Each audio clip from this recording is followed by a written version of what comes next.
దానికి ఒక ఎక్స్ప్లెనేషన్ ఉంది. ప్రపంచమే అమాంతమే మారే దివి భువి మనస్సులో చేరే ఓంకారమై మోగేనులే నీ పేరే.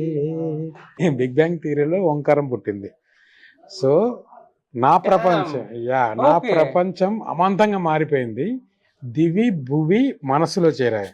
అంటే స్పేస్ ఎర్త్ నా మనసులో ఉన్నాయి.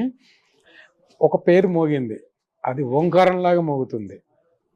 సో ఓంకారం పుట్టినట్టు సృష్టిలో నా ప్రేమలో నీ పేరు, నా మనసులో నీ పేరు పుట్టింది అని బిగ్ బ్యాంగ్ థియరీని నేను లవ్కి అన్వయించి చెప్పాను అనమాట. సో ఇది నేను సీతారామ శాస్త్రి గారికి పర్సనల్గా కలిసి ఒకరోజు ఎక్స్ప్లెయిన్ చేశాను.